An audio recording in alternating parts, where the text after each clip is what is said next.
इसमें और एक ये बल्ब जलाऊंगा, इसमें अंतर क्या है मुझे बता दो। पावर बढ़ेगी तो बिजली का बिल बढ़ेगा, बिजली का बिल बढ़ेगा तो घर वालों का बीपी बढ़ेगा। आप लोगों ने एक गाना सुना होगा हनी सिंह का, डी मत तड़काओ राजा, गब्बर इज बैक मूवी का, सुना? उसमें एक वर्ड आता है बल्ब जला के 0 वॉट का, तो यहाँ पे हनी पाजी ने गलत बोला है और हम लोग जगा के 0 वाट का करें। हेडिंग डालो इलेक्ट्रिक पावर, हेडिंग डालेंगे इलेक्ट्रिक पावर। स्टार्ट करें। अच्छा, मैं एक चीज पूछता हूं आपसे। दो जने हैं, एक ए है और एक बी है, ठीक है? एक ए जना है और एक बी जन है, मतलब एक ए नाम का बच्चा है, एक बी नाम का बच्चा है। एक ने 400 जूल का काम करा है, एक ने 500 जूल का काम करा है। आप क्या कहोगे, किसके पास पावर ज्यादा है, किसके पास ताकत ज्यादा है आपके हिसाब से? किसके पास? बी वाले के पास। नहीं, ए के पास नहीं, क्योंकि मेरी इंफॉर्मेशन पूरी है ही नहीं अभी। हम लोग ना पावर, किसी भी चीज की पावर कैसे जज करते हैं, उसने काम कितना कर रखा है करके। हम किसी की भी चीज की पावर कैसे जज करते हैं कि उसने कितना काम करा है ना। पावर एक तो वर्क डन पे डिपेंड करता है, लेकिन कितने टाइम में करा ये भी तो करता है। देखो सिंपल, मैंने कहा ए बच्चे ने 400 जूल काम करा, बी बच्चे ने 500 जूल काम करा। मैं ये नहीं कह सकता बी वाले की पावर ज्यादा है, क्यों? जब तक मुझे ये नहीं पता चलता कितने टाइम में करा। मान लो मैं कह रहा हूं इसने 10 सेकंड में करा ये काम और इसने 50 सेकंड में करा ये काम, तो अब निकालो तो पावर क्या होगी। 0 से 0 कटा 40 जूल पर सेकंड, और इसकी पावर निकालो तो कितनी आएगी, 10 जूल पर सेकंड। किसने करा ज्यादा काम, अब बताओ तो? ए ने करा, नहीं करा? तो हमेशा पावर किस पे डिपेंड करती है, वर्क डन पे तो करती है, लेकिन टाइम पे भी करती है। हम लोग ये कहते हैं कि सिर्फ जिसने ज्यादा काम किया उसके पास पावर ज्यादा है ना, वो डिपेंड करता है कितने टाइम में कर रखा है। तो यहीं से पावर का फॉर्मूला निकालता हूं मैं। पावर होता है work done upon time taken, और यहीं से इसका फॉर्मूला भी निकालूंगा मैं, यहीं से इसकी डेफिनेशन भी निकालूंगा। क्या? Power is defined as work done per unit time. Power क्या होता है? Work done per unit time, मतलब पर यूनिट टाइम में मैं कितना काम कर रहा हूं, वो क्या बताएगा मेरी पावर कितनी है। जैसे इसकी पावर कितनी थी, ए बच्चे की पावर क्या थी, 40 जूल पर सेकेंड। बी बच्चे की पावर कितनी थी, 10 जूल पर सेकेंड। मैंने कैसे निकाला, वर्क डन अपॉन टाइम करके। Power is defined as work done per unit time. समझ में आया? पक्का? कोई दिक्कत? अब आती है इनकी यूनिट्स की बात। मैंने क्या बताया, हर फिजिकल क्वांटिटी की कितनी यूनिट, 2। एक कौन सी, एसआई, एक कौन सी, डिराइव्ड। एसआई यूनिट जो जनरली यूज करते हैं, स्टैंडर्ड इंटरनेशनल कहते हैं जिसे, और डिराइव्ड यूनिट जो फॉर्मूले से निकलती है। तो देखो फॉर्म एक होती है एसआई यूनिट और एक होती है डिराइव्ड यूनिट। डिराइव्ड यूनिट तो मैंने निकाल दी, कैसे?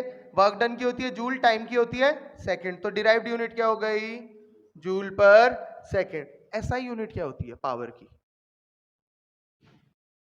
वॉट। क्या होती है, वॉट। जेम्स वॉट के ऑनर में रखा गया, जो साइंटिस्ट ने जिन्होंने इन्वेंट किया था ये, उनके ऑनर पे रखा गया इसका एसआई यूनिट का नाम क्या, वॉट। तो कहीं आप सुनते हो ना, इतने वॉट का बल्ब है, इतने वॉट बिजली खर्च करता है, इसका मतलब क्या है, वो उसकी हम क्या बता रहे हैं, पावर बता रहे हैं। क्या बता रहे हैं, पावर। आप लोग को एक चीज समझाता हूं इसी से।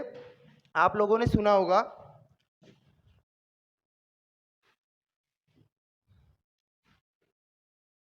100 वॉट का बल्ब, सुना है? अभी दिखाते हैं। एक मान लो एक ये है, और एक एसी जनरली कहते हैं 1.5 टन का है या 2 टन का है। टन में नापा, टन कहते हैं। 1 टन इक्वल्स टू 1000, तो 2 टन में कितने हो जाएंगे, 2000 वॉट। ठीक है, अब इन दोनों में डिफरेंस समझो ये है क्या। मैं एक सिंपल चीज समझाऊं आपको। ये हम कहते हैं 100 वॉट का बल्ब है, कहते हैं कितने वॉट का बल्ब है, 100 वॉट का बल्ब है, कहते हैं ठीक हो गया।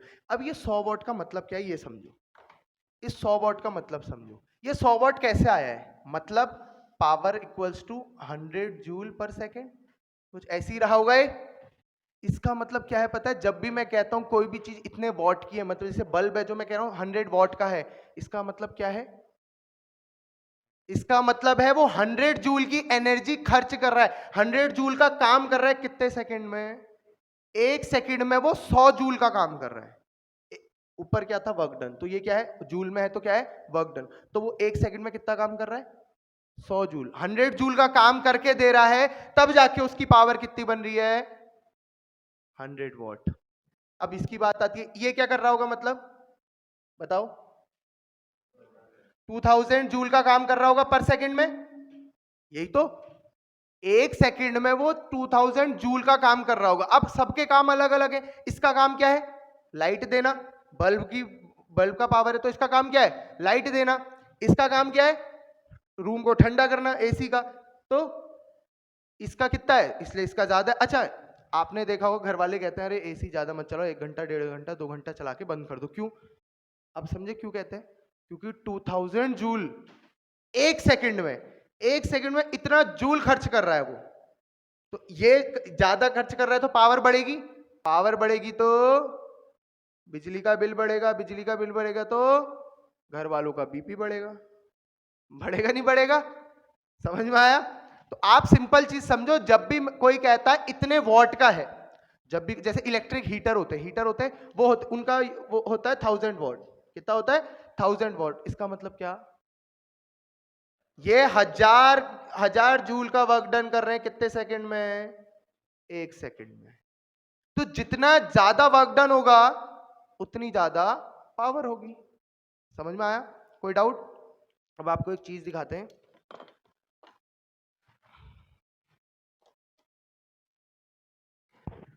इसमें ये बल्ब लग रखा है, मैं इसको खोलता हूं, एकदम इसको मत देखो बेटा, आंखों में दर्द हो जाएगा, ठीक है। अब देखो इसमें और एक ये बल्ब जलाऊंगा, इसमें अंतर क्या है मुझे बताना, हाँ ठीक है। ये पता भी चल रहा है जल रहा है कि नहीं, लेकिन जल रहा है, जल रहा है नहीं जल रहा है, अब दिख रहा है। क्यों, क्योंकि इसकी पावर कम है। पावर कम क्यों है, क्योंकि इसने काम कम किया। अब उसी के कंपैरिजन में मैं अगर इसकी बात करूं, इसकी पावर क्या है, ज्यादा है। क्यों, क्योंकि इसका वर्क डन ज्यादा था, वर्क डन इसका 100 जूल था, तो पावर क्या हो जाएगी अपने आप ही ज्यादा। अच्छा, एक और चीज, इन दोनों में रेजिस्टेंस ज्यादा किसका है,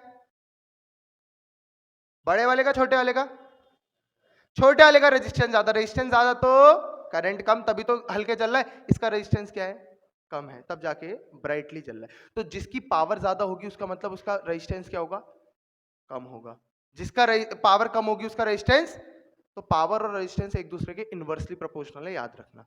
power and resistance are inversely proportional to each other. क्यों, समझ गए, ठीक हो गया।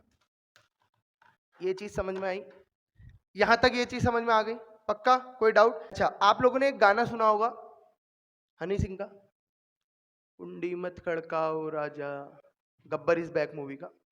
वो है एक लाइन मुझे याद आ रही है, बल्ब जला के 0 वॉट का। तो यहाँ पे हनी पाजी ने गलत बोला है, और हम लोग भी जनरली इसे क्या कहते हो आप, 0 वॉट का बल्ब। अब आप लोग खुद बताओ कि सही बोलते हो कि गलत बोलते हो, मैं आप ही लोग के मुंह से सुनना चाहूंगा। मैं कह रहा हूं 0 वॉट का बल्ब, इसका मतलब ये 0 जूल की एनर्जी ले रहा है 1 सेकंड में, यही तो मतलब हुआ इसका।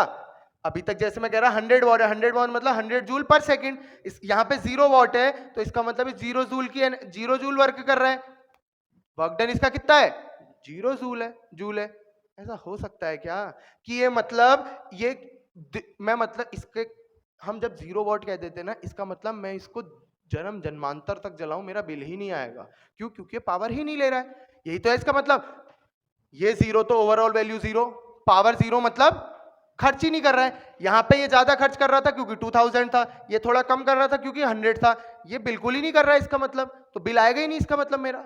ऐसा होगा क्या, तो हम लोग गलत बोलते हैं, 0 वॉट के बल्ब नहीं होते हैं। अभी इसमें भी देखो, आप देखो 0.5 वॉट लिख रखा है, मैंने मार्क कर रखा है, लिखा हुआ दिख रहा है, मैंने ब्लैक मार्क कर रखा है, उसके ऊपर 0.5 वॉट लिख रखा है। तो कभी भी 0 वॉट का बल्ब हो ही नहीं सकता। हम लोग जनरल वर्डिंग में गलत बोलते हैं। क्यों, क्यों नहीं हो सकता, समझ में आया। 0 वॉट मतलब वो 0 जूल एनर्जी खर्च कर रहा है, वर्क डन कर रहा है पर सेकंड में, ऐसा हो ही नहीं सकता। अगर इतना वर्क डन कर ही नहीं रहा है तो जल कैसे रहा है, ये जल तो रहा था ना, थोड़ा बहुत तो जल रहा था, मैंने देखा यहाँ पे, ये थोड़ा बहुत तो जल रहा है ना। तो क्यों, मतलब इसकी पावर कम है, मैं ये मान रहा हूं पावर कम है, लेकिन बिल्कुल जीरो नहीं है। बिल्कुल जीरो होगी तो चलेगा ही नहीं ना। समझ में आया डिफरेंस क्या बोला मैंने? तो आज के बाद नहीं बोलना है, ठीक है? 0 वॉट का बल्ब दे दो, तभी नाइट बल्ब बोल देना, ठीक है? समझ में आया? कोई डाउट? तो जितनी कम रोशनी वाली लाइटें होती हैं, आपने देखा होगा जनरली जो बहुत डिम वाली लाइटें होती हैं उनको हम रात में जलाए छोड़ देते हैं, कोई दिक्कत नहीं होती। रूम्स में जिनको जैसे अंधेरे में डर लगता है, सोने की आदत नहीं है, उनके उसमें देखना बहुत डिम वाली लाइटें जली होती है। क्यों? पावर कम होती है उनकी। क्यों? वर्क डन कम होता है, क्योंकि उनका कम काम कर रहे हैं ना। अब मैं एक जगह पे बड़ा सा हेलोजन जला रहा हूं, एक जगह पे नॉर्मल एक बल्ब जला रहा हूं, किसकी पावर ज्यादा होगी? हेलोजन वाले बल्ब की होगी ना।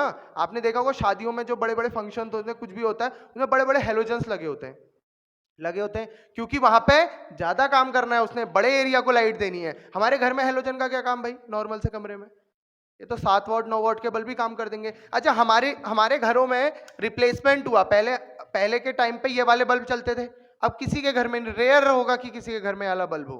क्यों? ज्यादा बिजली खर्च कर रहा है ना ये 100, इसका 100 वॉट है, मतलब 100 जूल पर सेकेंड। अब जो हम बल्ब यूज करते हैं कितना इनका पावर होता है? या तो 9 वॉट या 7 वॉट। जनरल जो यहाँ पे लगे 9 वॉट के या 7 वॉट के, तो मतलब 9 जूल की एनर्जी खर्च कर रहा है पर सेकंड में, 7 जूल की एनर्जी खर्च कर रहा है पर सेकंड में। समझ में आया? कोई डाउट? पक्का? कॉन्सेप्ट समझ में आ गया इलेक्ट्रिक पावर का? पक्का? चलो अब देखते हैं पावर के और फॉर्मूले। क्या? पावर के और फॉर्मूले। एक फॉर्मूला हमने क्या देखा था, P equals to W upon T. ठीक हो गया। इसके अब और फॉर्मूले निकालूंगा, इसी से याद नहीं करना है, समझना है, इसी फॉर्मूले से बाकी के फॉर्मूले निकालने वाला हूं। क्या? पावर के बाकी फॉर्मूले देखो। अच्छा मुझे ये बताओ, एक मैंने V का फॉर्मूला पढ़ा था स्टार्टिंग में पोटेंशियल डिफरेंस का, कोई बताएगा? V इक्वल्स टू ना ओम्स लॉ वाला नहीं, उससे भी पहले V equals to I R, तो ओम्स लॉ सबसे पहले पोटेंशियल डिफरेंस का V equals to W upon Q पढ़ा था। Since V equals to W upon Q होता है, तो यहां से W का फॉर्मूला क्या निकल जाएगा? V इंटू निकलेगा, तो इस फॉर्मूले को पुट कर देता हूं इधर, V into Q upon T. अच्छा ये बताओ मुझे, ये Q अपॉन टी क्या बन रहा है? I होता है नहीं, मुझे पता है, since Q equals to I T होता है, ये भी पढ़ा है हमने पहले पे ही, सबसे पहला फॉर्मूला यही पढ़ा था आई थिंक, Q चार्ज का, Q equals to I T. तो यहां से अगर मैं I का फॉर्मूला निकालूं तो क्या बन रहा है? Q अपॉन टी बन रहा है, तो Q अपॉन टी को I कैसे लिखा, समझ में आया? पक्का? कोई डाउट? ठीक हो गया। एक फॉर्मूला ये, अब एक फॉर्मूला तो ये हो गया, एक फॉर्मूला ये हो गया। अब तीसरा और चौथा फॉर्मूला आसान है, ओम्स लॉ लगाना है। कैसे? एक बार V की जगह आई आर रखूंगा तो तीसरा फॉर्मूला आएगा, एक बार I की जगह V अपॉन आर रख दूंगा, क्योंकि मुझे पता है क्या होता है फॉर्मूला, ओम्स लॉ क्या कहता है, V equals to I R. तो एक बार V की जगह आई आर पुट करूंगा तो एक फॉर्मूला निकलेगा, एक बार फिर I की जगह क्या पुट करूंगा, V अपॉन आर। ठीक हो गया। तो यहां पे तीसरा formula, according to Ohm's law, क्या कहता है Ohm's law? Since V equals to I R, therefore P का फॉर्मूला क्या बन जाएगा? V की जगह क्या पुट करूंगा, आई आर इंटू एक आई पहले से था, फॉर्मूला क्या बना, P equals to I square, formula number 3। अब ऐसी सिंस I बराबर V अपॉन आर हो जाएगा, यहां से I बराबर V अपॉन आर, तो फॉर्मूला क्या बन जाएगा, P equals to V into I की जगह क्या, V अपॉन आर। तो पावर का फॉर्मूला क्या बन गया, V स्क्वायर अपॉन, तो कितने फॉर्मूले आ गए पावर के, 4 फॉर्मूले। कहा था ना एक ही से 4 बन गए। अब 4 फॉर्मूले यूज कैसे करो, आपको जहां पे V और R दे रखा है ये वाला फॉर्मूला यूज कर सकते हो, नहीं कर सकते, ये वाला कर सकते हो, नहीं कर सकते, ये वाला कर सकते हो, नहीं कर सकते। क्यों? V और R दिया तो पावर का ये वाला फॉर्मूला यूज करूंगा, I और R दे रखा है तो ये वाला करूंगा, V और I दे रखा है तो ये वाला करूंगा, W और T दे रखा है क्वेश्चन में तो ये वाला फॉर्मूला यूज करूंगा। आया समझ में? कोई डाउट? पक्का? तो ये है अभी तक, ये इतने में इलेक्ट्रिक पावर इतना ही है, फिर इसके न्यूमेरिकल आते हैं और न्यूमेरिकल इतना टफ नहीं होता। इतना समझ में आया इलेक्ट्रिक पावर? पक्का? इसमें किसी को डाउट तो नहीं है? चलो।